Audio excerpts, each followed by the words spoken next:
નમસ્કાર વિદ્યાર્થી મિત્રો, આપણે ગઈકાલે અચળ બળ વડે કાર્ય કઈ રીતે મેળવી શકાય એનું સૂત્ર જોયેલું અને એ સૂત્ર આપણું હતું W = FD cos θ, જ્યાં θ છે એ બળનો સદિશ અને સ્થાનાંતર સદિશ વચ્ચેનો ખૂણો હતો.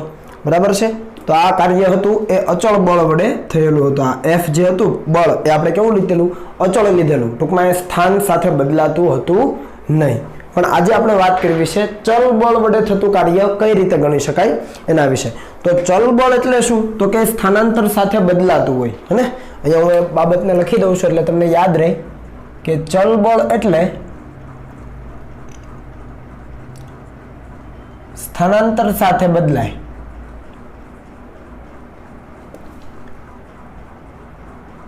તેવું બળ અથવા સ્થાનાંતર સાથે બદલાતું બળ એટલે ચલ બળ. તો આ ચલ બળની અસર હેઠળ કાર્ય કઈ રીતે ગણી શકાય એની જો આપણે સમજૂતી મેળવવી હોય તો એના માટે હું અહીંયા એક ગ્રાફ બનાવું છું. જરા ધ્યાન આપજો કે ધારી લો કે આપણી પાસે આવી રીતે કોઈ ગ્રાફ છે f અને x નો. આ f છે એ સ્થાનાંતરનું વિધેય છે. f of x કહેવાય, એટલે કે x બદલાય એ રીતે બળ પણ બદલાય છે. આપણે એ જ વાત કરીને કે સ્થાનાંતર સાથે બદલાતું બળ. આ x સ્થાનાંતર દર્શાવે તો સ્થાનાંતર સાથે બળ બદલાય એટલે ચલ બળ. તો ચલ બળ અને સ્થાનાંતરનો આપણે આલેખ બનાવીએ છીએ કોઈ પદાર્થ માટે. તો અહીંયા ધારી લો કે એ બળ છે કંઈક આ રીતે બદલાય છે, અથવા આપણે થોડું વ્યવસ્થિત બનાવીએ તો ધારી લો કે બળ છે કંઈક આ રીતે બદલાય છે. તો આવા સંજોગોમાં કાર્ય કઈ રીતે ગણી શકાય? તમે જોઈ શકો જેમ જેમ સ્થાનાંતર વધે છે એમ બળ છે ધીમે ધીમે વધતું જાય છે. તો આવા સંજોગોમાં કાર્ય કઈ રીતે ગણી શકાય? તો ધારી લઈએ કે પદાર્થ છે એ પ્રારંભિક સ્થાન એનું xi છે અને અંતિમ સ્થાન એનું xf છે. આને કહીએ xi અને આને કહીએ xf. આ કુલ સ્થાનાંતર થયું xf - xi. આ જે કુલ સ્થાનાંતર છે એ પદાર્થનું એને આપણે નાના નાના સ્થાનાંતરમાં વિભાજિત કરી દઈએ. એટલે કે આવી પરિસ્થિતિ જુઓ, નાના નાના સ્થાનાંતરમાં વિભાજિત કરીએ એટલે નાની નાની પટ્ટીઓ પાડી શકાય એક સરખી લંબાઈની. બરાબર છે? જુઓ વ્યવસ્થિત.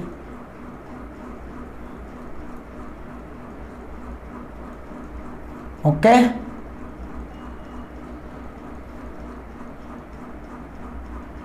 આવું થઈ શકે કે ન થઈ શકે? શું કર્યું છે? સ્થાનાંતર સાથે જ્યારે બળ બદલાય છે એટલે કે બળ છે ચલિત બળ છે, ચલ બળ છે, ત્યારે આ જે કુલ સ્થાનાંતર છે xi થી માંડીને xf સુધીનું એ કુલ સ્થાનાંતરને આપણે નાના નાના ખંડમાં વિભાજિત કરી દીધું. અને એમાંનો કોઈ એક ખંડ આપણે ઉઠાવીએ. જો આ વચ્ચેનો ધારી લો કે કોઈ ખંડ ઉઠાવું છું તો એ એક ખંડ પૂરતું બળ કેવું ગણી શકાય? અચળ ગણી શકાય. તમે જોઈ શકો આ ખૂબ નાનું છે તો એટલા વિસ્તારમાં બળ એટલું બધું બદલાતું નથી. તો આ નાના ખંડ પૂરતું બળ છે અચળ ગણી શકાય. આ નાના ખંડને આપણે લંબાઈ લઈ લઈએ dx. કેટલી લઈ લઈએ? dx. તો આ સૂક્ષ્મ ખંડ માટે કાર્ય કઈ રીતે ગણી શકાય? તો આપણે અહીંયા એ ડાયરેક્ટ લખી શકીએ કે સૂક્ષ્મ કાર્ય dw = f × dx. બરાબર છે? ચાલો, આ વસ્તુ ક્લિયર થઈ. એક નાનકડા એવા ખંડ ઉપર થતું કાર્ય કેટલું છે? f × dx. આ f ચલિત બળ છે, f.dx. તો આ સૂક્ષ્મ કાર્ય મળી ગયું. હવે આપણે તો કુલ કાર્ય જોઈએ છે. તો કુલ કાર્ય મેળવવા માટે શું કરવું પડે? તો આ દરેક નાના નાના ખંડ, આ એક પટ્ટી જે મેં લીધી છે એવી દરેક પટ્ટી લેવી પડે અને દરેક પટ્ટી માટે કાર્ય ગણવું પડે અને બધા જ કાર્યનો સરવાળો કરવો પડે. અને બધા જ કાર્યનો જો સરવાળો કરી દઈએ તો આપણને શું મળી જાય? કુલ કાર્ય મળી જાય. તો આપણે એવું લખી શકીએ કે કુલ કાર્ય એને આપણે કહીએ w. તો આને કરવું પડે ઇન્ટિગ્રેશન, અને સંકલન કરવું પડે = f.dx.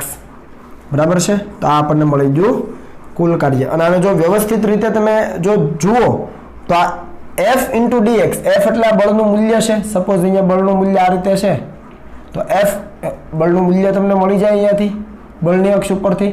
અને dx, f × dx તો ખરેખર આનું ક્ષેત્રફળ થયું. ધારી લો કે આને નામ આપીએ આપણે a, b, c અને d. તો ખરેખર આ શું છે? લંબચોરસ જે પટ્ટી છે a, b, c, d એનું ક્ષેત્રફળ જ છે, બીજું કશું નથી. એનો મતલબ કે તમને જ્યારે f અને x નો આલેખ આપ્યો છે ત્યારે જો તમારે કાર્ય જોઈએ છે તો આ જે આલેખ હોય છે એનું સ્થાનાંતરની અક્ષ સાથેનું ક્ષેત્રફળ લઈ લો. આને થોડું વ્યવસ્થિત રીતે જો આપણે રિપ્રેઝન્ટ કરીએ તો કંઈક આ રીતે કરી શકાય. જુઓ, આ છે બળ, આ છે સ્થાનાંતર, આ શૂન્ય. અને અહીંયાથી જો આપણે શરૂ કરીએ તો ગ્રાફ આ રીતે છે, ગ્રાફ આ રીતે છે. આ પ્રારંભિક સ્થાન છે xi અને આ અંતિમ સ્થાન છે xf. એવું સમજી લઈએ આપણે. થોડો ગ્રાફ મોટો થયો છે એટલે વ્યવસ્થિત રીતે તમે કમ્પ્લીટ કરજો. ચાલો, આવી રીતે છે કંઈક, બરાબર. તો આ અંતિમ સ્થાન છે xf. તો આખું જે આ એરિયા છે, આખો આ એરિયા એ શું આપણને આપશે? કાર્ય આપશે. એટલે કે આખું આ f અને x નો જે આલેખ છે એના વડે ઘેરાયેલું જે ક્ષેત્રફળ છે આપણને કાર્ય આપે. એટલે આપણે આને લખી શકીએ f x ના આલેખ વડે ઘેરાયેલ ક્ષેત્રફળ. મેં ટૂંકમાં લખ્યું છે, તમે થિયરી છે એ ટેક્સ્ટબુકમાંથી જોઈને વ્યવસ્થિત કરી દેજો. ફરીથી રિપીટ કરું છું કે એક નાનકડો એવો સ્થાનાંતર ખંડ તમારે લેવાનો છે, એના ઉપરનું સૂક્ષ્મ કાર્ય ગણી શકાય f. કેમ કે નાના એવા ખંડ માટે કાર્ય બળ અચળ હોય, બળ અચળ હોય, સ્થાનાંતર છે તમારી પાસે dx, તો f × dx મુજબ સૂક્ષ્મ કાર્ય ગણી શકાય. એ સૂક્ષ્મ કાર્ય એટલે અહીંયા આપણા કિસ્સામાં લંબચોરસ ABCD જે પટ્ટી છે એનું ક્ષેત્રફળ. હવે કુલ કાર્ય ગણવું છે તો શું કરવું પડે? તો આવી દરેક પટ્ટી છે એના માટે કાર્ય ગણી લો અને પછી એનો સરવાળો કરી દો એટલે કુલ કાર્ય મળે. એનો મતલબ કે આનું સંકલન કરવું પડે. તો સંકલન અહીંયા કરીએ તો આ બાજુ પણ સંકલન કરવું પડે. ખબર પડી? અને આ સંકલન ક્યાંથી ક્યાં હશે? તો પ્રારંભિક સ્થાનથી અંતિમ સ્થાન સુધી. તો વ્યવસ્થિત રીતે જો આપણે લખીએ તો w ઇન્ટિગ્રેશન xi થી માંડીને xf સુધી, અને આને લખાય f ડોટ dx, અથવા ડોટ ગુણાકાર વ્યાખ્યાયિત કરીએ તો xi થી માંડીને xf f dx અને બંને વચ્ચેનો ખૂણો cos θ. તો આ તમારા માટે અગત્યનું સૂત્ર થઈ ગયું. ફરીથી આ થયું ચલ બળ વડે કાર્ય. કોના વડે? ચલ બળ વડે કાર્ય. જો અચળ બળ વડે કાર્ય હોય તો ડાયરેક્ટ આપણે લખતા હતા fd cos θ, બરાબર. પણ ચલ બળ છે તો સંકલનનો ઉપયોગ આપણે કરવો પડ્યો. તો આ સૂત્ર ખૂબ અગત્યનું છે. જ્યારે પણ ચલિત બળ આપ્યું હશે ત્યારે આપણે ઇન્ટિગ્રેશનની મેથડથી આગળ વધીશું. જ્યાં xi છે એ પ્રારંભિક સ્થાન છે અને xf છે એ અંતિમ સ્થાન છે. આ dx ની લિમિટ છે, બરાબર ને? xi અને xf, આ લોઅર લિમિટ, આ અપર લિમિટ. ઓકે છે? તો ચલ બળ વડે કાર્ય આ સૂત્રથી આપણને મળી જાય. ઈઝી છે. ઓકે, ચાલો એનું એક ઉદાહરણ જોઈએ એટલે તમને સમજ આવે. ઉદાહરણ આપણે જોઈએ તો ઉદાહરણ તરીકે ધારી લો કે આપણી પાસે કોઈ સ્પ્રિંગ છે. શું છે? આપણી પાસે કોઈ એક સ્પ્રિંગ છે, બરાબર છે. અને એના માટે આ હું રેફરન્સ સંદર્ભ રેખા લઈ લઉં છું. તો આ સંદર્ભ રેખાને આપણે કહીએ x = 0. હવે એની એ જ સ્પ્રિંગને કોઈ વ્યક્તિ ખેંચે છે. ખેંચે એટલે શું થાય? એની અંદર છે એ ખેંચાણ ઉત્પન્ન થાય અને એક અહીંયા આવીને ઊભી રહેશે અને આ x જેટલું એનું ખેંચાણ થાય છે. કોઈ વ્યક્તિ એને ખેંચે છે સપોઝ, બરાબર. તો હવે વ્યવસ્થિત સમજજો. તો વ્યક્તિ બળ કઈ બાજુ લગાવતો હશે? આ બાજુ. કેટલું? kx જેટલું. કેમ કે સ્પ્રિંગ બળ કેટલું હોય? સ્પ્રિંગ બળ હોય કેટલું? Fs = -kx હોય. યાદ આવે છે આવું કંઈ? આપણે ન્યૂટન ગતિના નિયમો ભણ્યા એની અંદર સ્પ્રિંગ બળ લીધેલું ત્યારે આવું મેં તમને કીધેલું. આ સ્પ્રિંગ ફોર્સ છે, એટલા જ મૂલ્યનું બળ આગળ તરફ લગાવીએ તો સ્પ્રિંગને આગળ લઈ જઈ શકાય. તો જો સ્થાનાંતર કઈ દિશામાં છે? સ્થાનાંતર કઈ દિશામાં છે? આ તરફ છે, અને x જેટલું સ્થાનાંતર આ દિશામાં છે. ચાલો વ્યવસ્થિત લખી દીધું અહીંયા, બરાબર. તો આ લાઈન કઈ છે? x = x ની લાઈન છે. સમજ પડી ને? ઓકે. તો હવે તમે જુઓ, જેમ જેમ તમે સ્થાનાંતર બદલશો એમ એમ બળ બદલાવાનું. અહીંયા તમે સ્પ્રિંગ છે શરૂઆતમાં મૂળ સ્થિતિમાં હતી અને x = 0 કીધું. હવે સ્પ્રિંગને તમે ખેંચો છો કેટલા બળથી? kx જેટલા બળથી. કારણ કે સ્પ્રિંગ બળ kx જેટલું છે. ખરેખર માઇનસ એટલે વિરુદ્ધ દિશા દર્શાવે. જે દિશામાં સ્થાનાંતર એનાથી બળ વિરુદ્ધમાં લાગે એવું દર્શાવે. પણ આપણે મૂલ્ય લઈએ તો kx જેટલું બળ લગાવવું પડે આગળની દિશામાં. તો આગળની દિશામાં બળ kx જેટલું અને એનું સ્થાનાંતર x જેટલું. તો આ કિસ્સામાં x બદલાય તો બળનું મૂલ્ય બદલાય ને? ચલિત બળ છે તો અહીંયા કાર્ય ગણવું હોય તો કાર્ય કઈ રીતે ગણાય? તો કાર્ય w = f ડોટ dx લેવું પડે. સમજ પડી? અને અહીંયા 0 થી માંડીને x સુધી, x ની લિમિટ ક્યાં છે? 0 થી x સુધી આપણે ખેંચેલું છે, બરાબર. તો અહીંયા કિંમતો મૂકીએ તો w = 0 થી x, આને શું લખાય?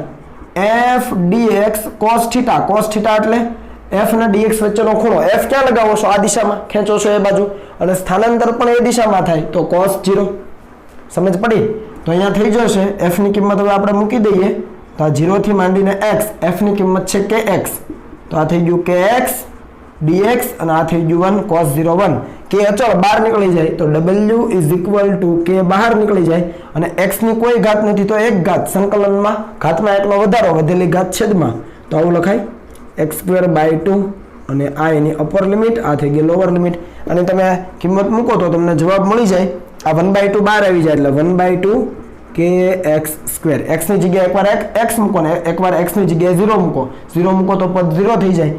x ની જગ્યાએ x મૂકો એટલે 1/2 kx². આ આપણને મળી જાય ઉર્જા અથવા કાર્ય. ખરેખર આ કાર્ય છે અને આ કાર્ય સ્પ્રિંગની સ્થિતિ ઉર્જાના સ્વરૂપમાં સંગ્રહ પામે. એટલે લખી શકીએ કે આ કાર્ય સ્પ્રિંગની સ્થિતિ ઉર્જા સ્વરૂપે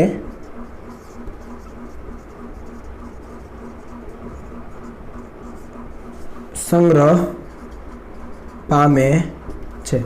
પરીક્ષાની અંદર તમને ચલબળ વડે થતું કાર્ય પૂછે તો અહીંયા સુધી જ લખવાનું છે. થિયરી પોર્શન તમે ટેક્સ્ટ બુકની અંદર જોજો અહીંયા સુધી. આ મેં તમને જસ્ટ ઉદાહરણ આપ્યું છે તમારા અન્ડરસ્ટેન્ડિંગ માટે કે સ્પ્રિંગને જો આપણે ખેંચીએ છીએ કે x જેટલા બળથી અને એ બળની અસર હેઠળ એનું સ્થાનાંતર જો x જેટલું થાય છે તો થતું કાર્ય છે હાફ kx² મુજબ મળે. આપણે સાબિતી અહીંયા આપી છે. અહીંયા સ્પ્રિંગ બળ છે એ ચલિત બળ કહેવાય કેમ કે x બદલાય તો f પણ બદલાય. k અચળ હોય, આપેલી સ્પ્રિંગ માટે k અચળ હોય, x બદલાય તો f પણ બદલાય. બરાબર? તો આટલી વસ્તુ કોપી કરો પછી આગળ જઈએ.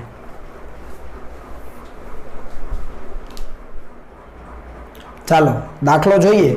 તો અહીંયા એક આપણી પાસે રકમ છે કે એક છોકરો 5 કિલોગ્રામ દળના એક બ્લોકને સમક્ષિતિજ સાથે ઉપર તરફ 45 ડિગ્રીના ખૂણે f જેટલા બળથી સમક્ષિતિજ સપાટી પર અચળ વેગથી 20 મીટર સુધી ખેંચે છે.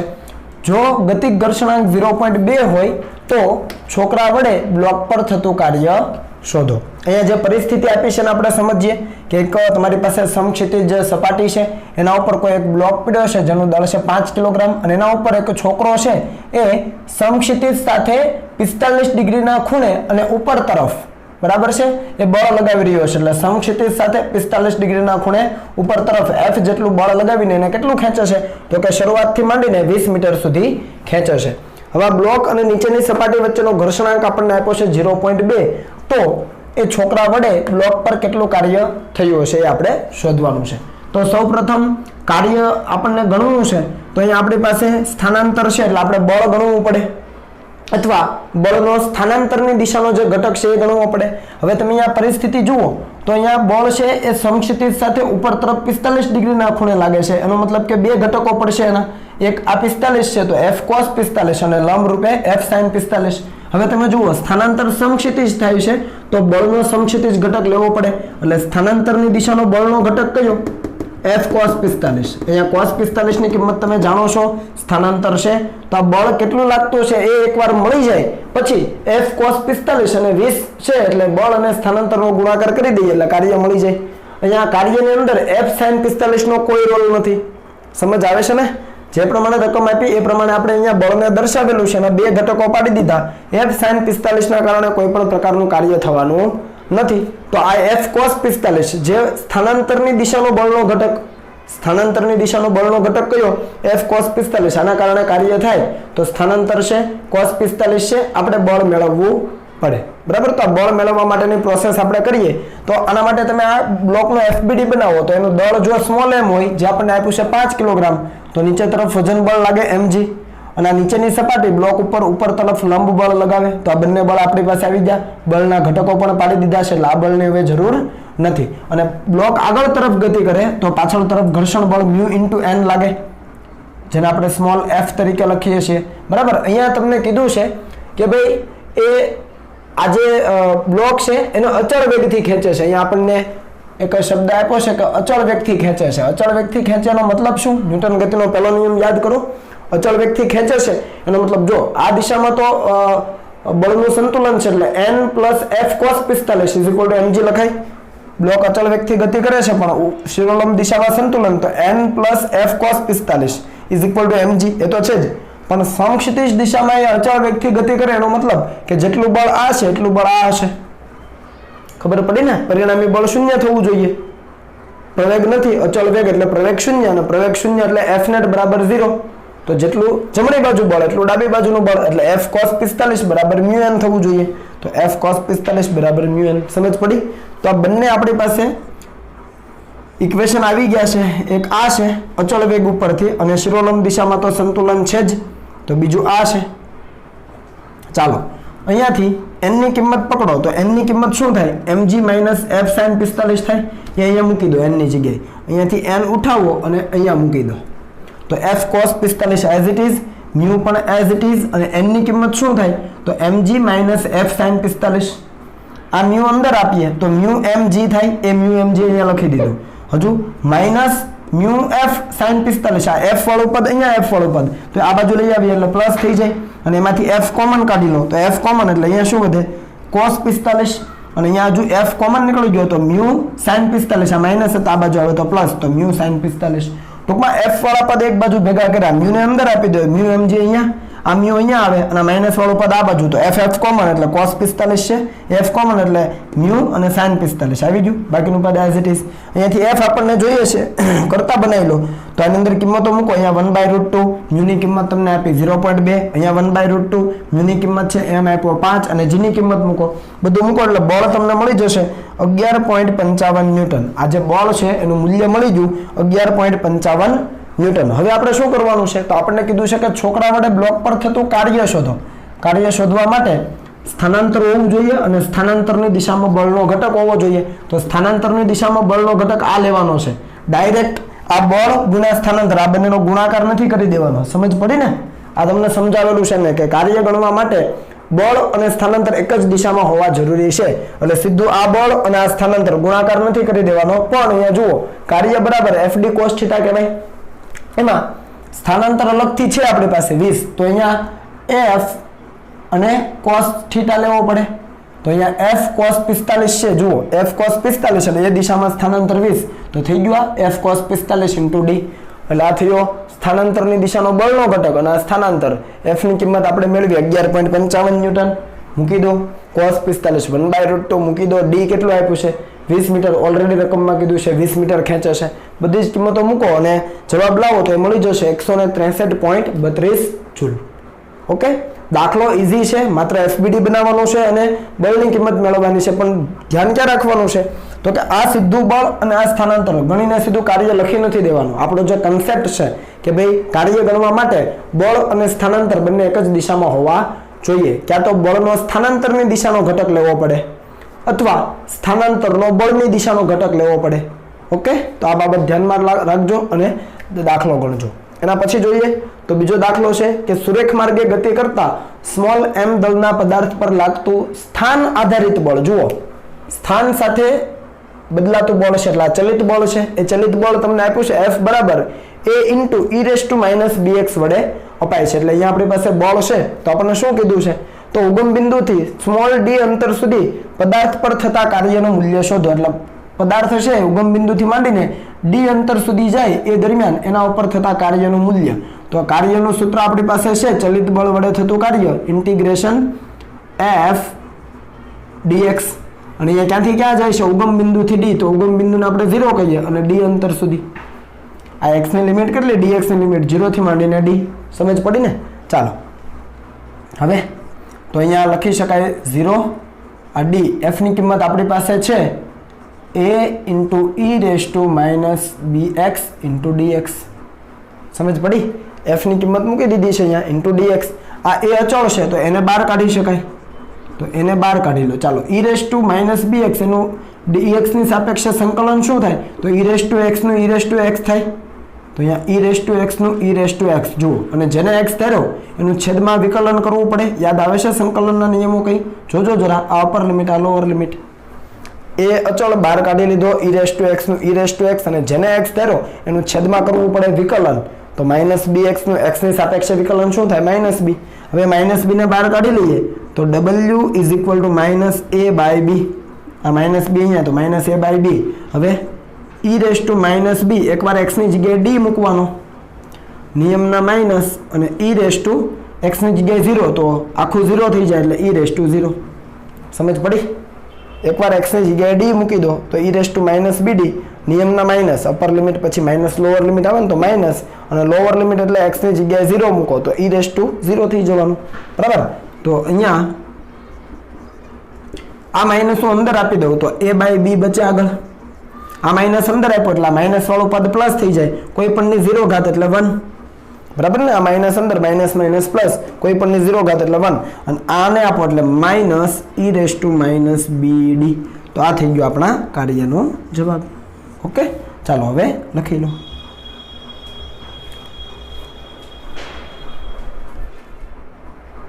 ચાલો ત્યાર પછીનો દાખલો જોઈએ.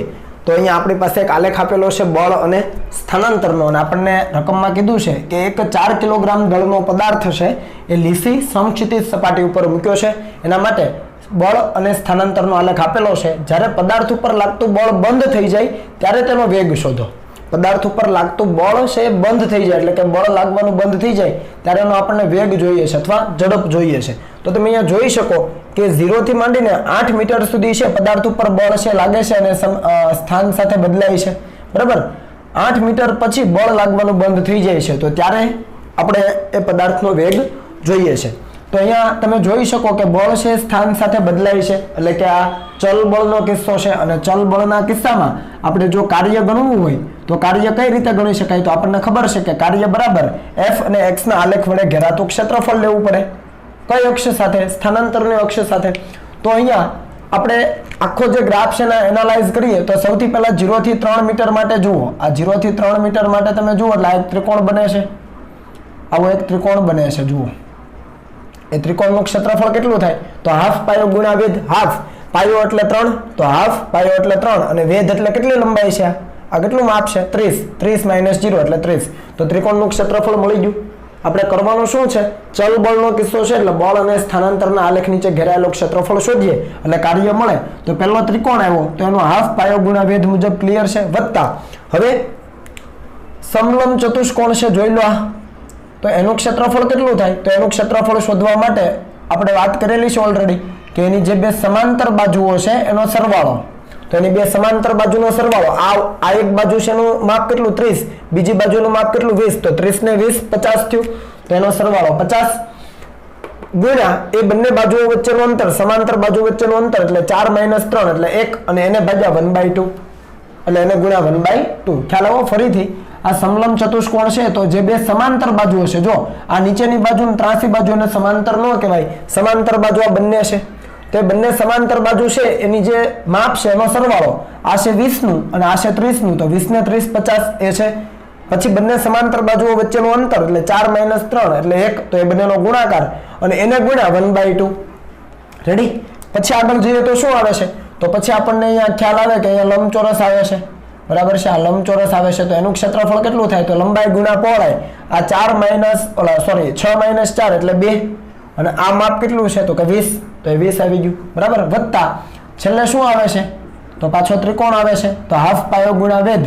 હાફ તો છે જ, પાયો એટલે 8 માઇનસ 6 એટલે 2 અને વેધ એટલે આ જે લંબાઈ છે માપ એ કેટલું છે? 20 માઇનસ 0 એટલે 20. તો આ તમે સાદુરૂપ આપશો આનું. ખ્યાલ આવ્યું ને? 4 જુદા જુદા આપણને આકાર મળે છે તો ચારેયનું આપણે ક્ષેત્રફળ ગણી લીધું છે અને એનું તમે છેલ્લો અંતિમ જવાબ લાવશો તો તમને મળશે 130 જૂલ. બરાબર? આ 130 જૂલ મળી જાય છે ક્યારે? 8 મીટરના અંતે. 8 મીટર સુધી પદાર્થ ગતિ કરી ગયો ત્યાં સુધી એના ઉપર થયેલું કાર્ય 130 જૂલ છે. હવે આપણને કીધું છે કે એ બળ બંધ થઈ જાય પછી એનો વેગ શોધો. તો બળ અહીંયા x બરાબર 8 મીટર પાસે બંધ થઈ જાય છે તો એ દરમિયાન થયેલું કાર્ય આટલું અને આ કાર્ય એ પદાર્થને ગતિ ઉર્જાના સ્વરૂપમાં મળ્યું છે.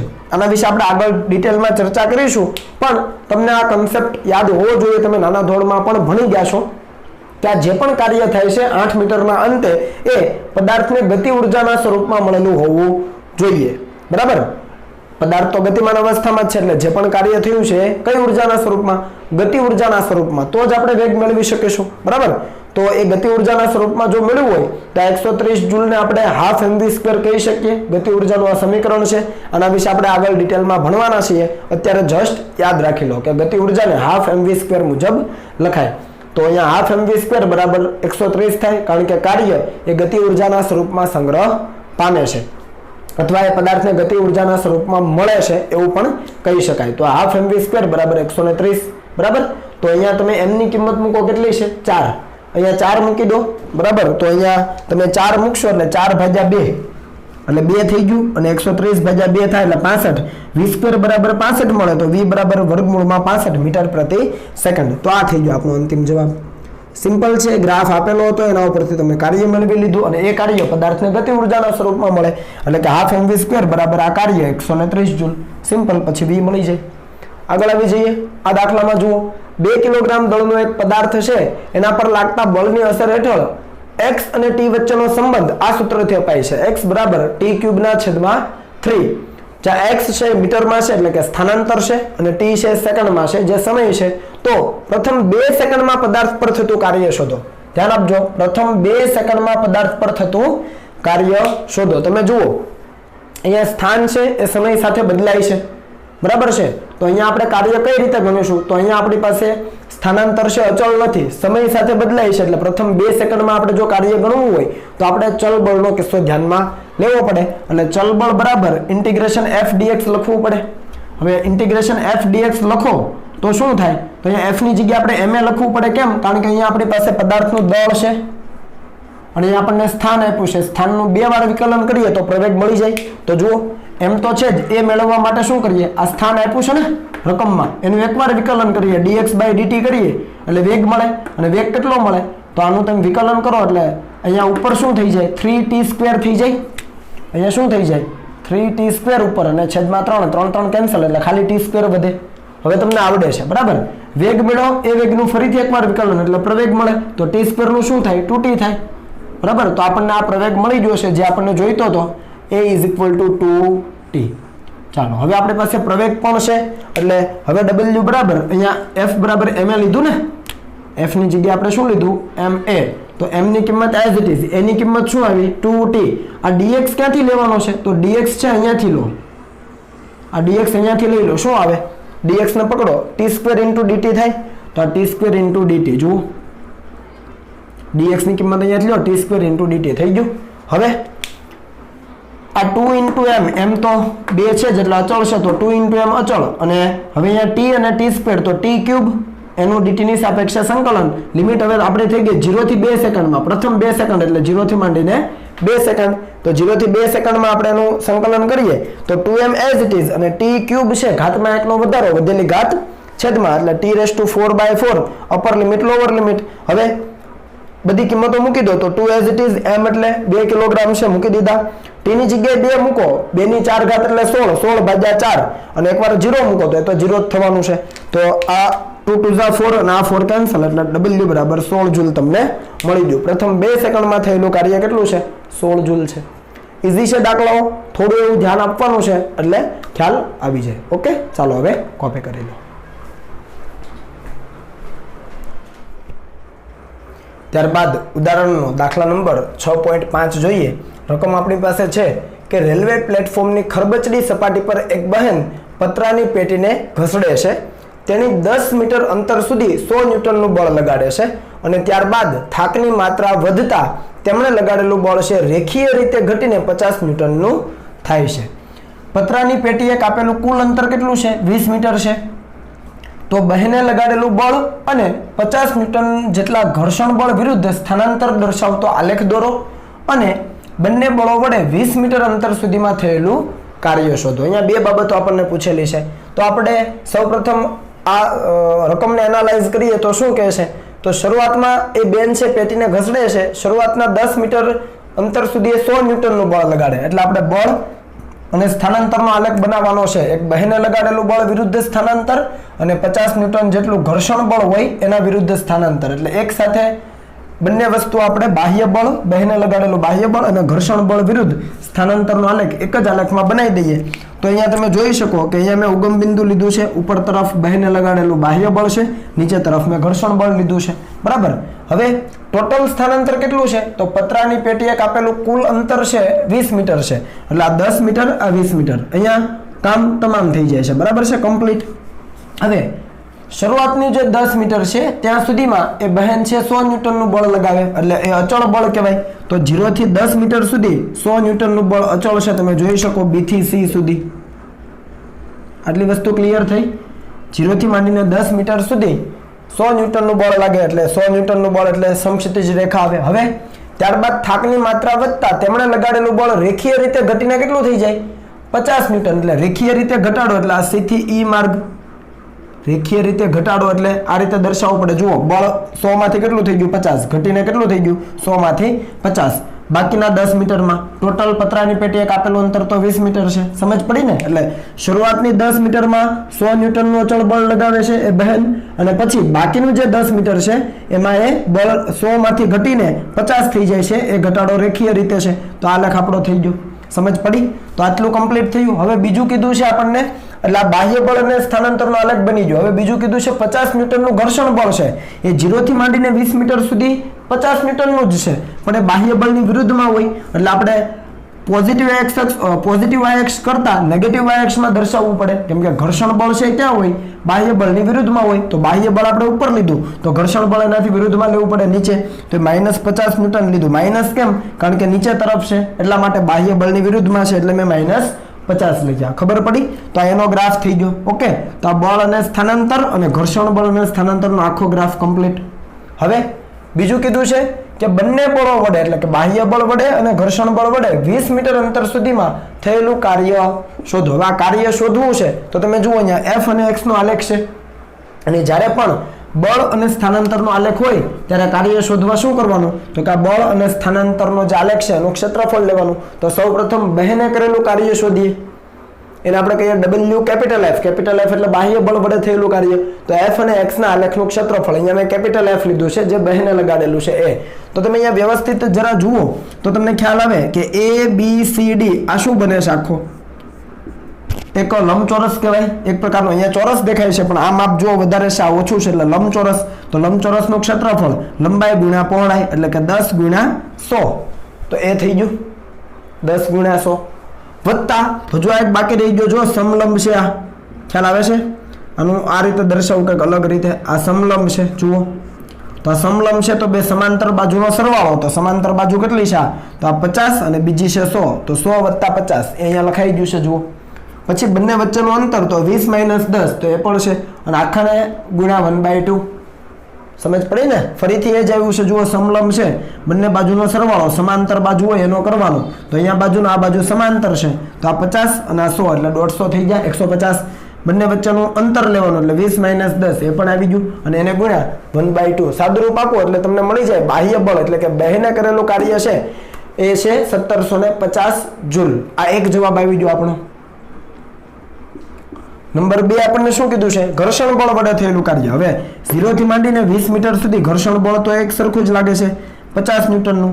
બરાબર છે? એટલે ઘર્ષણ બળ વડે થયેલું કાર્ય તો W બરાબર Fx આલેખનું ક્ષેત્રફળ. આ F એટલે ઘર્ષણ બળ, અહીંયા હું લખું સ્મોલ f. રેડી? તો ઘર્ષણ બળ વડે થયેલું કાર્ય એટલે હવે તમે જુઓ આ જે લંબચોરસ જુઓ છો AGHI એનું ક્ષેત્રફળ. તો આ થયું લંબાઈ કેટલી? 20 અને પહોળાઈ કેટલી? -50. તો 20 ગુણ્યા -50 એટલે -1000. અને એમ પણ ખબર પડે પેટી આગળ જતી હોય તો ઘર્ષણ બળ પાછળ લાગતું હોય તો બંને વિરુદ્ધ દિશામાં, એટલે કાર્ય કેવું આવવાનું છે? ઋણ આવવાનું છે. ખ્યાલ આવે ને? એ વસ્તુ તો ક્લિયર જ છે. બરાબર? એટલે બાહ્ય બળ વડે થયેલું કાર્ય ધન છે, જ્યારે ઘર્ષણ બળ વડે થયેલું કાર્ય કેવું મળે છે? ઋણ મળે છે. કેટલું મળે છે? -1000 જૂલ. તો આ થઈ ગયો આપણો બીજો જવાબ. સિમ્પલ છે એટલે આલેખ બનાવતા આવડી જશે કમ્પ્લીટ. શરૂઆતમાં 10 મીટર સુધી 100 ન્યૂટનનું અચળ બળ લાગે, પછી બાકીના 10 મીટરમાં એ બળ રેખીય રીતે ઘટીને 50 ન્યૂટનનું થઈ જાય. તો બાહ્ય બળ વિરુદ્ધ સ્થાનાંતરનો આલેખ ક્લિયર. હવે ઘર્ષણ બળ 50 ન્યૂટનનું છે તો એ તો છેક સુધી અચળ છે, તો અચળ લાઈન બનાવવી પડે. ખરેખર આખી લાઈન બનાવવી પડે આ રીતે, પણ તમારી સમજ માટે મેં ડોટેડ લાઈન કરી છે. સમજ પડી? એટલે ડોટેડ લાઈન રહેવા દો તો વધારે સારું. તો એ પણ મળી ગયું. હવે બંને બળ વડે કાર્ય લેવું છે તો આલેખ નીચે ઘેરાયેલું ક્ષેત્રફળ લઈ લો. સિમ્પલ. બરાબર? ચાલો હવે કોપી કરી લો. ચાલો આગળ વધીએ. તો આગળનો ટોપિક આપણો છે ઉર્જા એટલે કે એનર્જી. તો આ ઉર્જા કોને કહેવાય? તો એની મેં વ્યાખ્યા અહીંયા લખી છે કે કોઈ પણ પદાર્થની કાર્ય કરવાની ક્ષમતા છે એને ઉર્જા કહેવામાં આવે છે. કોઈ પણ પદાર્થ છે એની કાર્ય કરવાની ક્ષમતાને ઉર્જા કહેવાય છે। આ ઉર્જાના ઘણા બધા પ્રકારો છે, બરાબર। તમે નાના ધોરણની અંદર આ ભણી ચૂક્યા છો। ધ્વનિ ઉર્જા છે, ગતિ ઉર્જા છે, સ્થિતિ ઉર્જા છે, ઉષ્મા ઉર્જા છે, પવન ઉર્જા છે, સૌર ઉર્જા છે, યાંત્રિક ઉર્જા છે। આ સિવાયની ઘણી બધી ઉર્જા છે એ જુદા જુદા ફોર્મેટમાં આપણને મળતી હોય છે। પ્રકાશ ઉર્જા છે, બરાબર છે। તો એ ઉર્જાના જુદા જુદા સ્વરૂપો તમે લખી શકો। અને ઉર્જાનો જો આપણે એકમ લખીએ તો ઉર્જાનો એકમ છે, કારણ કે એક પ્રકારનું કાર્ય જ છે, બરાબર છે। કોઈ પણ પદાર્થની કાર્ય કરવાની ક્ષમતા એ કેટલું કાર્ય કરી શકે છે એને જેની ઉર્જા કહેવાય। તો એ કાર્ય છે એ જ ઉર્જા થઈ, બરાબર છે। તો એનો એકમ શું થશે તો કે જૂલ થશે અથવા ન્યૂટન ઇન્ટુ મીટર થશે। જો આપણે એનું પારિમાણિક સૂત્ર લઈએ તો પારિમાણિક સૂત્ર શું થશે તો આ એક પ્રકારનું કાર્ય જ છે, અને કાર્ય છે તો પારિમાણિક સૂત્ર થશે m1L2T-2। કાર્યનું પણ કંઈક આવું જ છે અને એ જ ઉર્જાનું પારિમાણિક સૂત્ર બને। ક્લિયર છે આ વસ્તુ, બરાબર। હવે એની અંદર આગળ વધીએ તો આપણી પાસે જુદા જુદા એકમો છે ઉર્જાના। એ અહીંયા હું જરા તમારી જાણ માટે લખી દઉં છું કે ઉર્જાના એકમો 4 એકમો છે, બરાબર। એ ચારે ચાર અહીંયા હું લખી દઉં છું, તમારે એને યાદ રાખવાના છે। પહેલો એકમ છે અર્ગ, જેનો સિમ્બોલ છે ERG અને એને જૂલમાં લખાય 10⁻⁷ જૂલ, બરાબર। પહેલો એકમ ઉર્જાનો છે અર્ગ અને એ અર્ગને લખાય 10⁻⁷ જૂલ। પછી બીજો છે ઇલેક્ટ્રોન વોલ્ટ, બીજો એકમ છે ઇલેક્ટ્રોન વોલ્ટ અને એને લખવામાં આવે છે EV, V કેપિટલ લખવાનો। આનું મૂલ્ય છે 1.6 × 10⁻⁹ જૂલ, બરાબર છે। પછી ત્રીજો એકમ આપણે લઈએ ઉર્જાનો તો એ છે કેલોરી, બરાબર છે। તો કેલરીને લખવામાં આવે છે CAL અને એનો જૂલ સાથેનો સંબંધ છે 1 કેલરી બરાબર 4.186 જૂલ। જો કે તમને પરીક્ષાની અંદર આપી જ દીધેલું હોય છે, છતાં પણ યાદ રહે તો વધારે સારું। અને પછીનો છે કિલોવોટ અવર, કિલોવોટ અવર, બરાબર છે। એને લખવામાં આવે છે kWh। આપણા ઘરે જે લાઇટ બિલ આવે છે એની અંદર જે યુનિટ હોય છે, બરાબર છે, એ આ રીતે હોય છે 1 કિલોવોટ અવર એટલે 3.6 × 10⁶ જૂલ। આના વિશે આપણે ભણીશું, બરાબર। આનું આ જે મૂલ્ય છે તારવીશું। એટલે આ 4 એકમો છે, એક અર્ગ બરાબર 10⁻⁷ જૂલ, એક ઇલેક્ટ્રોન વોલ્ટ એટલે 1.6 × 10⁻⁹ જૂલ, 1 કેલરી એટલે 4.186 જૂલ અને 1 કિલોવોટ અવર એટલે 3.6 × 10⁶ જૂલ। આ જુદા જુદા એકમો છે અને જૂલ અને બાકીના જે એકમો છે એમની વચ્ચેનો સંબંધ તમને આપી દીધો। તો આ યાદ રહે તો વધારે સારું, પ્રેક્ટિસ કરજો। હવે આપણે વાત કરવી છે કાઇનેટિક એનર્જી એટલે કે ગતિ ઉર્જાની, જે આપણા માટે અગત્યનો પોઈન્ટ છે, બરાબર છે। ગતિ ઉર્જા એટલે કે કાઇનેટિક એનર્જી આપણે KE તરીકે લખીશું। તો ગતિ ઉર્જા કોને કહેવાય તો પદાર્થની ગતિના કારણે તેમાં રહેલી ઉર્જા એને કહેવાય ગતિ ઉર્જા। પદાર્થની ગતિના કારણે તેની પાસે રહેલી ઉર્જા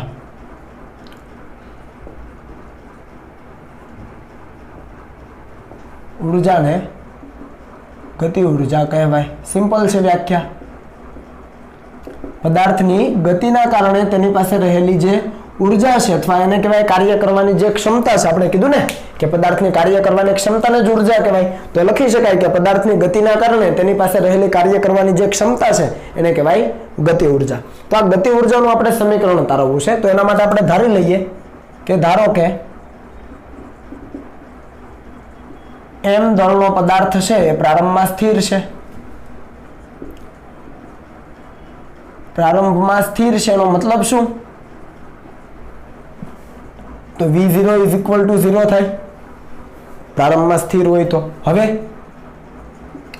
આ પદાર્થ ઉપર અચળ બળ F લગાડતા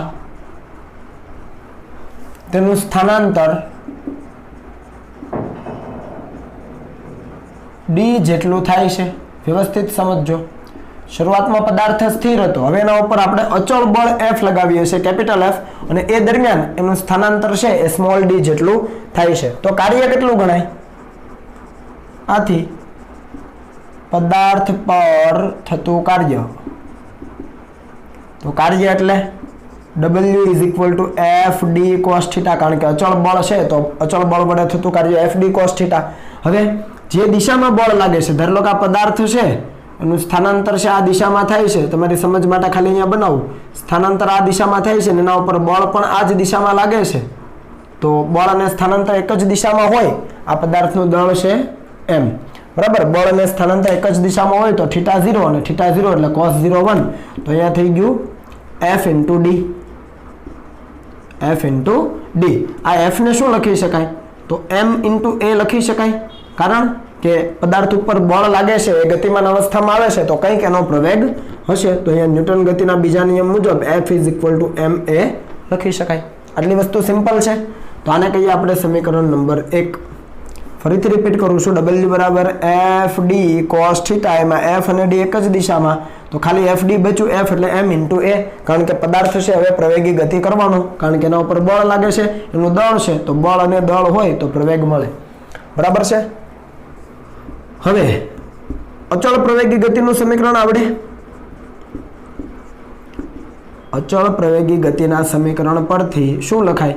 ત્રીજું સમીકરણ જુઓ તો, જેની અંદર આ વેગ છે, પછી ધારી લો કે અમુક સમય પછી એનો વેગ છે v જેટલો થાય છે, નવો વેગ કેટલો થાય છે? v જેટલો થાય, તો v² minus v0² is equal two 2ad લખાય. જ્યાં a શું છે? પ્રવેગ છે, v એટલે અંતિમ વેગ, v0 એટલે પ્રારંભિક વેગ, d એટલે કાપેલું અંતર. અહીંયા v0 0 છે તો v0 0 હોય તો આવું લખાય, v² is equal two 2ad. અને અહીંયાથી જુઓ a ઇન્ટુ d છે, તો અહીંયાથી a ઇન્ટુ d ને કરતા બનાવો તો શું આવે? તો a into d is equal to v² by 2 થઈ જાય, તો આ v² બાય 2, સિમ્પલ. તો આ a ઇન્ટુ d ની કિંમત ઉઠાવીને અહીંયા સમીકરણ 1 માં મૂકી દો, તો આપણે લખી શકીએ સમીકરણ 1 પરથી પદાર્થ પર થતું કાર્ય w is equal to m as it is, બરાબર. અને અહીંયા a ઇન્ટુ d, તો a ઇન્ટુ d એટલે v² બાય 2, તો અને થોડુંક વ્યવસ્થિત લખીએ તો હાફ mv² થઈ ગયું. તો આ પદાર્થ પર થતું કાર્ય છે, અને પદાર્થ પર આ બાહ્ય બળ વડે જે પણ કાર્ય થાય છે એના કારણે પદાર્થ ગતિમાં આવ્યો, અને ગતિમાં હોય તો એના કારણે એની પાસે ઉર્જા હોય, એને જ ગતિ ઉર્જા કહેવાય. એટલે ખરેખર આ કાર્ય છે એના કારણે પદાર્થને ગતિ ઉર્જા મળે છે, તો આ કાર્યનું રૂપાંતરણ ગતિ ઉર્જામાં થયું એવું કહેવાય. તો આપણે લખી શકીએ કે આ કાર્ય પદાર્થને ગતિ ઉર્જાના સ્વરૂપમાં મળે છે, બરાબર છે ને? ગતિ ઉર્જાના સ્વરૂપમાં મળે તો આ કાર્યને આપણે કાઇનેટિક એનર્જી લખી શકીએ કે E is equal two half mv². Simple. ખ્યાલ આવ્યો કે ન આવ્યો? બરાબર છે. તો અહીંયા સિમ્પલ છે કે શરૂઆતમાં પદાર્થ સ્થિર હતો, એના ઉપર બળ લગાવ્યું, અમુક સમયના અંતે વેગ v થાય છે અને d જેટલું સ્થાનાંતર કરે છે, તો કાર્ય એટલે f ઇન્ટુ d, f બરાબર m ઇન્ટુ a. આ એક સમીકરણ. બીજું, બળ લાગ્યું છે તો અચળ પ્રવેગી ગતિ કરતો અથવા પ્રવેગી ગતિ કરતો હોય તો પ્રવેગી ગતિનું સમીકરણ આપણે લખી શકીએ. આ સૂત્ર છે એના ઉપરથી a ઇન્ટુ d ને પકડો તો v² by 2, A v² by 2 ની કિંમત અહીંયા મૂકી દો તો m into v² by 2 rearrange કરે એટલે હાફ અને mv². તો આ જે કાર્ય છે એના કારણે પદાર્થ ગતિમાં આવ્યો, અને એ ગતિમાં આવ્યો એના કારણે એની પાસે ગતિ ઉર્જા છે, એનો મતલબ કે આ કાર્યના કારણે પદાર્થ છે એ ગતિ ઉર્જા મેળવે છે, તો એ કાર્ય છે પદાર્થને ગતિ ઉર્જાના સ્વરૂપમાં મળે એવું કહેવાય, અને એને લખાય કાઇનેટિક એનર્જી બરાબર હાફ mv². ચાલો આટલું લખો, પછી આગળ વધીએ.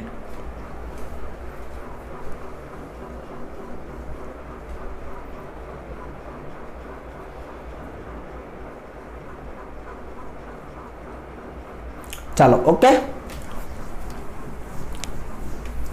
આપણે બીજી રીતે ગતિ ઉર્જાને તારવવાનો પ્રયાસ કરીએ. તો બીજી રીતે પણ તમે તારવી શકો.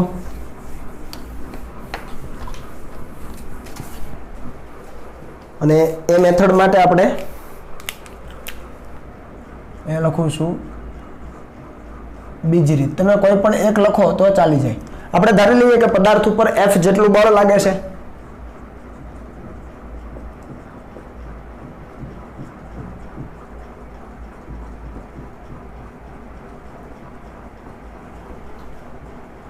બરાબર, કેપિટલ F જેટલું બળ લાગે છે, અને આ બળની અસર હેઠળ પદાર્થ છે એનું બળની દિશામાં જ તે ds જેટલું સ્થાનાંતર થાય છે.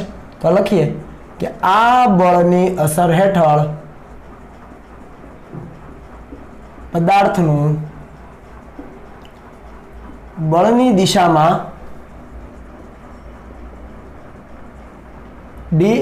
આપણે dx લખીએ, ચાલો dx જેટલું સ્થાનાંતર થાય છે. સમજ પડી? પદાર્થ સ્થિર હતો, એ પદાર્થ ઉપર કેપિટલ F જેટલું બળ લાગ્યું અને બળની અસર હેઠળ dx જેટલું સ્થાનાંતર થાય છે બળની દિશામાં, એટલે જે દિશામાં બળ એ જ દિશામાં સ્થાનાંતર. તો આપણે કાર્ય લખી શકીએ dw F dx લખી શકાય, અથવા આવું લખી શકાય F dx cos θ. પણ બળની દિશામાં જે સ્થાનાંતર છે તો હું ડાયરેક્ટ લખી દઉં છું F dx. સમજ પડી કે ન પડી? અહીંયા આપણે થીટા કેટલો લેવો પડે? 0 ડિગ્રી લેવો પડે, કારણ કે બળની દિશામાં જે સ્થાનાંતર થાય છે. તો આ વસ્તુ ક્લિયર થઈ છે. ઓકે, અને આપણે લખીએ સમીકરણ નંબર 1. ચાલો હવે આપણને બળ વિશે ખબર છે. બળ is equal to m into a અને a is equal to dv by dt. તો આ બળની કિંમત અહીંયા મૂકો સમીકરણ 1 માં. તો લખી શકાય સમીકરણ 1 પરથી જોજો શું આવે, તો dw is equal to f ની કિંમત m into dv by dt into સ્થાનાંતર dx લીધું. અહીંયા ઇન્ટુ તો લખવાની જરૂર નથી, પણ ગુણાકાર માટે છે એટલે માત્ર dx. તો અહીંયા f ની કિંમત મૂકી દીધી છે m into dv by dt અને આ dx એઝ ઇટ ઇઝ. હવે તમે આ જે ટર્મ છે ને જુઓ, dx બાય dt થઈ ગયું. તો આને શું લખાય? dw બરાબર m, આ dx બાય dt ને v લખું ઇન્ટુ dv. આવું થઈ ગયું. સમજ પડી? dx બાય dt છે ને v લખી દીધો, m તો છે જ, dx બાય dt એટલે v, આ dv. અહીંયા મેં ઉપયોગ કર્યો છે v is equal to dx by dt નો. ક્લિયર છે? ઓકે, તો આ થયું સૂક્ષ્મ કાર્ય. પણ ધારી લો કે એનો વેગ છે એ 0 થી માંડીને v સુધી આપણે કરવો છે, જેવી રીતે આપણે અહીંયા કર્યું. સ્થિર સ્થિતિમાં હતો ત્યાંથી એનો વેગ વધારીને કેટલો કર્યો? v જેટલો કર્યો, બરાબર? તો અહીંયા આપણે એવું લખીએ કે ધારો કે પદાર્થનો વેગ 0 થી v જેટલો થાય છે, તો કુલ કાર્ય કેટલું થાય? આ તો સૂક્ષ્મ કાર્ય હતું. હવે કુલ કાર્ય લેવું હોય તો કુલ કાર્ય માટે આપણે સૂક્ષ્મ કાર્યનું સંકલન કરી દઈએ. તો એ સૂક્ષ્મ કાર્યનું સંકલન 0 થી v સુધીમાં કરવું પડે, mv dv. બરાબર? dw છે એનું 0 થી v માં સંકલન કરી દો, mv dv. એમ અચળ છે તો બહાર કાઢી લઈએ, અને અહીંયા v ની કોઈ ઘાત નથી તો એક ઘાત હોય, અને એક ઘાત છે, ઘાતમાં એકનો વધારો, તો અહીંયા થઈ જાય v² બાય 2. ઘાતમાં એકનો વધારો, વધેલી ઘાત છેદમાં આ અપર લિમિટ આ લોઅર લિમિટ. એકવાર v ની જગ્યાએ v મૂકો, એકવાર v ની જગ્યાએ 0 મૂકો તો કંઈ જરૂર નથી. અહીંયા w ઇઝ ઇક્વલ ટુ શું થઈ જવાનું? તો કે હાફ આગળ આવી ગયા, m ઇન્ટુ v² જ થવાનું. અને આ જે કાર્ય છે એ પદાર્થને ગતિ ઉર્જાના સ્વરૂપમાં મળે. એટલે ફરીથી આ પાછી એડ કરી દેજો. આ કાર્ય એ પદાર્થને ગતિ ઉર્જાના સ્વરૂપમાં મળે, એનો મતલબ કે kinetic energy is equal two half mv². બરાબર? એટલું એડ કરી દેશો તો ગતિ ઉર્જા છે શું? તો આપણે અહીંયા સ્ટેટમેન્ટ લખી દઈએ કે ગતિ ઉર્જા એટલે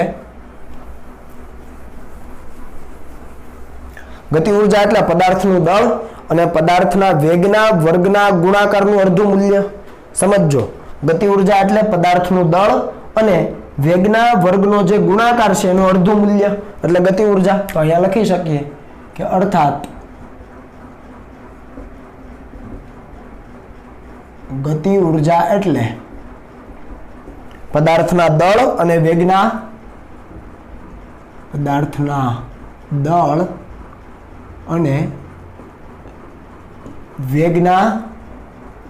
વર્ગના ગુણાકારનું અડધું મૂલ્ય. આ ગતિ ઉર્જાની બીજી વ્યાખ્યા પણ આવી રીતે આપી શકાય. ગતિ ઉર્જા એટલે પદાર્થનું દળ અને વેગનો વર્ગ છે એના ગુણાકારનું, બંનેનો ગુણાકાર એનું અડધું મૂલ્ય. બરાબર? અહીંયા એક નોટ કરી લઈએ કે જો પદાર્થનો પ્રારંભિક વેગ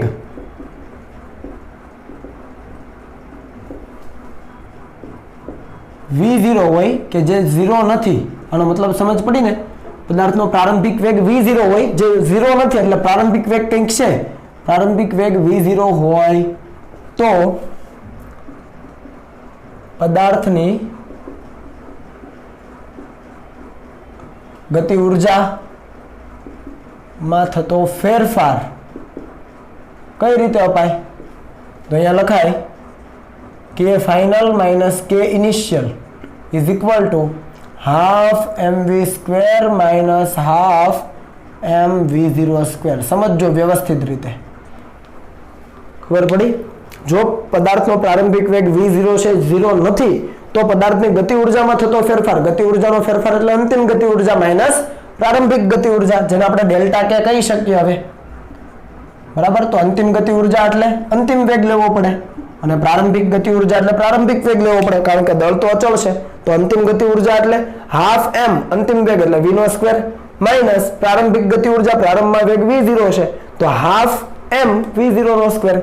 તો આ થઈ ગયો ગતિ ઉર્જાનો ફેરફાર. સમજ પડી ને? ઓકે. અને જો પ્રારંભિક વેગ 0 હોય તો આ પદ જ નીકળી જાય. તો આ ગતિ ઉર્જાનો ફેરફાર કોના જેટલો વધે? અંતિમ જે ગતિ ઉર્જા છે એના જેટલો જ. ગતિ ઉર્જાનો ફેરફાર કેટલો થાય? અંતિમ ગતિ ઉર્જા જેટલો જ, જો પ્રારંભિક વેગ 0 હોય તો. બરાબર? તો આટલું કોપી કરી લો, પછી આપણે કાર્ય ઉર્જા પ્રમેય તરફ આગળ વધીએ. ચાલો આગળ વધીએ. તો પછીનો આપણો નાનકડો એવો ટોપિક છે ગતિ ઉર્જા અને રેખીય વેગમાન વચ્ચેનો સંબંધ. હવે રેખીય વેગમાન વિશે આપણે ભણી ગયા છીએ, યાદ છે ને? પાન બરાબર માવો, P બરાબર m × v, આ જાણીએ છીએ. અને હમણાં આપણે ગતિ ઉર્જાનું સૂત્ર તાર્યું હાફ mv². તો આ ગતિ ઉર્જા અને રેખીય વેગમાન વચ્ચેનો સંબંધ શું? જુઓ, બંનેમાં mv તો દેખાય જ છે. તો અહીંયા હાફ mv² માં શું કરીએ? તો આપણે છેદમાં m વડે ભાગાકાર કરીએ અને ઉપર m વડે ગુણીએ. તો જુઓ, હાફ 1/2 તો છે જ, છેદમાં m વડે ગુણ્યું તો ઉપર m વડે ગુણવું પડે, નીચે m વડે ગુણ્યું તો ઉપર પણ m વડે ગુણો. તો ઉપર m વડે ગુણો, એક m હતો ને બીજો m આવે તો m² v² થઈ જાય. સમજ પડી ને? અહીંયા હાફ mv² છે, એમાં m વડે નીચે ગુણો, m વડે ઉપર ગુણો. તો નીચે ગુણો એ અહીંયા છે ને ઉપર ગુણો એટલે m² v² થઈ જાય. હવે m² v² અહીંયા સ્ક્વેર કરો તો m² v² તો p² થાય. તો p² છેદમાં 2m તો છે જ. અહીંયાથી p ને કરતા બનાવો તો 2m × કાઇનેટિક એનર્જી થઈ જાય. p ને કરતા બનાવો તો 2m × કાઇનેટિક એનર્જી, અને એનું વર્ગમૂળ થઈ જાય. તો આ સૂત્ર આપણા માટે અગત્યનું છે કે p = √2m × કાઇનેટિક એનર્જી. બરાબર? તો આ સૂત્ર તમારે યાદ રાખવાનું છે, ખૂબ અગત્યનું છે. આનો ઉપયોગ છે આપણે દાખલાઓમાં કરીશું. ઓકે. તો આ એક નાનકડી બાબત યાદ રાખવાની છે કે ભાઈ રેખીય વેગમાન અને ગતિ ઉર્જા વચ્ચેનો શું સંબંધ છે? તો p = √2m × kinetic energy. Ready? ઘણી વખત તમને કાઇનેટિક એનર્જી આપી હોય, દળ આપ્યો હોય, સીધું તમને વેગમાન પૂછે તો તમારે આ સૂત્રથી શોધવાનું થાય. હવે આગળ વધીએ. ખૂબ અગત્યનો પોઈન્ટ છે, અને આજે આપણે અહીંયા ડેરિવેશન જે કરવાના છે એનો ઉપયોગ આપણે ઘણા બધા દાખલાઓમાં, ઘણા બધા કન્સેપ્ટમાં આગળ જતા કરવાના છે, એટલે ખાસ ધ્યાન આપજો. જેનું નામ છે કાર્ય ઉર્જા પ્રમેય. હવે કાર્ય ઉર્જા પ્રમેય બે રીતે તારવવાના છે, એક અચળ બળ વડે અને એક ચલ બળ વડે. તો આપણે શરૂ કરીએ કે અચળ બળ માટે કાર્ય ઉર્જા પ્રમેય કઈ રીતે મળે. તો સૌથી પહેલા કાર્ય ઉર્જા પ્રમેય છે શું? તો જુઓ, અહીંયા કાર્ય અને ઉર્જા એકબીજા સાથે સંકળાયેલા છે એવું કંઈક એ પ્રમેય કહેવા માંગે છે. તો એનું વિધાન અહીંયા મેં લખ્યું છે કે પદાર્થ પર પરિણામી બળ વડે થતું કાર્ય, પદાર્થ ઉપર જે પણ બળો લાગે છે એ બળોનું પરિણામી બળ હોય, એ પરિણામી બળ વડે થયેલું કાર્ય છે એ પદાર્થની ગતિ ઉર્જામાં થતા ફેરફાર બરાબર હોય છે. ટૂંકમાં આવું સાબિત કરવાનું છે કે ભાઈ પદાર્થ ઉપર પરિણામી બળ વડે થતું કાર્ય ધારી લો કે W હોય તો એ કેટલું હોય? તો એ પદાર્થની ગતિ ઉર્જામાં થતા ફેરફાર બરાબર હોય. એનો મતલબ કે W બરાબર ડેલ્ટા K હોય. ડેલ્ટા K એટલે કાઇનેટિક એનર્જી નો ફેરફાર, એટલે અથવા ગતિ ઉર્જાનો ફેરફાર. સમજ પડી? તો W બરાબર ડેલ્ટા K, અને ખાલી K પણ તમે લખી શકો, કેપિટલ K. ખ્યાલ આવ્યો? તો અહીંયા પરિણામી બળ વડે થતું કાર્ય W એ પદાર્થની ગતિ ઉર્જાના ફેરફાર બરાબર હોય, આવું આપણે સાબિત કરવાનું છે. તો આપણે સાબિતી આપીએ. ચાલો, તો સાબિતી માટે અહીંયા આપણે કયું બળ લેવાનું છે? તો કે અચળ બળ લેવાનું છે. ભાઈ ભૂલી ન જતા. તો ધારી લઈએ કે પદાર્થ ઉપર અચળ બળ લાગે છે. પદાર્થ પર, હું ટૂંકમાં લખું છું, બરાબર? પદાર્થ પર અચળ બળ કેટલું લાગે છે? F લાગે છે. અને એના બળ લાગવાથી એનું સ્થાનાંતર કેટલું થાય છે? તો એનું સ્થાનાંતર ધારી લો કે d જેટલું થાય છે. બરાબર છે? અને એનો પ્રવેગ કેટલો છે? તો પ્રવેગ આપણે ધારી લઈએ કે a જેટલો છે. બરાબર? તો પદાર્થ માટે આપણે અચળ પ્રવેગી ગતિનું સમીકરણ લખી શકીએ, જે આપણે હમણાં લખેલું.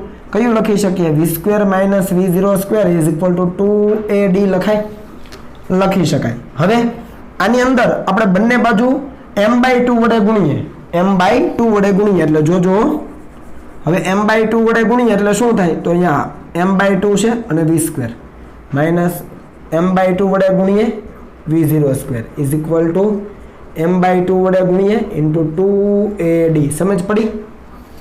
પદાર્થ ઉપર અચળ બળ કેટલું લાગે? F લાગે. એ દરમિયાન એનું સ્થાનાંતર કેટલું થાય છે? F જેટલું. એ દરમિયાન એ પ્રવેગ કેટલો મેળવે છે? A જેટલો. તો આપણે ધારી લઈએ કે પ્રારંભિક વેગ v0 છે અને અંતિમ વેગ એનો v છે, તો આ સમીકરણ લખી શકાય v² minus v02 is equal two 2ad. હવે બંને બાજુ m/2 વડે ગુણો તો અહીંયા m/2 વડે ગુણ્યું ઇન્ટુ v² માઇનસ m/2 વડે ગુણ્યું v02 is equal two m/2 વડે ગુણ્યું 2ad. બરાબર છે? અહીંયા ડાયરેક્ટ લખી શકાય કે m/2 વડે ગુણતા બંને બાજુ m/2 વડે ગુણતા. બરાબર? તો આ ગુણાકાર કરી દીધો છે. હવે તમે અહીંયા જોઈ શકો 2 કેન્સલ થાય અહીંયા. રેડી? તો આ શું છે? હાફ mv² એટલે અંતિમ ગતિ ઉર્જા છે. તો આપણે ડાયરેક્ટ લખી શકીએ k ફાઇનલ માઇનસ આ હાફ mv02 શું છે? પ્રારંભિક ગતિ ઉર્જા છે એટલે k initial is equal two અહીંયા જુઓ તો m ઇન્ટુ a એને લખાય f ઇન્ટુ d. આ m ઇન્ટુ એને શું લખાય? f લખાય ઇન્ટુ d. અહીંયા હું લખી દઉં છું ન્યૂટન ગતિના બીજા નિયમ મુજબ f is equal to m into a. આ થયું બળ, આ થયું સ્થાનાંતર. બળ ગુણ્યા સ્થાનાંતર એટલે કાર્ય. તો આપણે ડાયરેક્ટ લખી શકીએ કે kf minus ki is equal two w. તો આના ઉપરથી તમે લખી શકો w is equal two kf minus ki એટલે ડેલ્ટા k. ઇઝી છે. 2 માર્કની અંદર તમને આ તારવણી પૂછી શકાય. નવું કશું નથી કર્યું. બરાબર? ગતિનું સમીકરણ લીધું છે, m/2 વડે બધી બાજુ ગુણી દીધું. અહીંયા હાફ mv² એટલે અંતિમ ગતિ ઉર્જા, હાફ mv02 એટલે પ્રારંભિક વેગ છે તો પ્રારંભિક ગતિ ઉર્જા, એ બંનેની બાદબાકી આવી ગઈ એટલે ડિફરન્સ મળી ગયો. m ઇન્ટુ a એટલે f into d, f into d એટલે શું થાય? બળ ગુણ્યા સ્થાનાંતર. કાર્ય થઈ ગયું. કાર્ય બરાબર ગતિ ઉર્જાનો ફેરફાર. સિમ્પલ. બરાબર છે? તો આ છે કાર્ય ઉર્જા પ્રમેય. એવી જ રીતે આપણે ચલ બળ માટે વાત કરીએ તો ધારી લઈએ અહીંયા પણ વિધાનાનું આજ. બરાબર? હવે આપણે સાબિતી આપીએ. અહીંયા વિધાન તમે લખી લેજો, ફરીથી લખવું હોય તો આપણે સાબિતી લઈએ કે ભાઈ ધારો કે કોઈ પદાર્થ ઉપર અથવા કોઈ પદાર્થનો પેલા આપણે પ્રારંભિક વેગ ધારી લઈએ v0 છે અને તેના પર ચલિત બળ સદિશ f લાગે છે. હવે ચલ બળ લાગે છે એટલે એનું કંઈક સ્થાનાંતર થશે. તો એ દરમિયાન આપણે લખીએ કે આ બળની અસર હેઠળ પદાર્થનું dx સદિશ જેટલું સૂક્ષ્મ સ્થાનાંતર ક્યાં થાય છે? તો કે બળની દિશામાં થાય છે.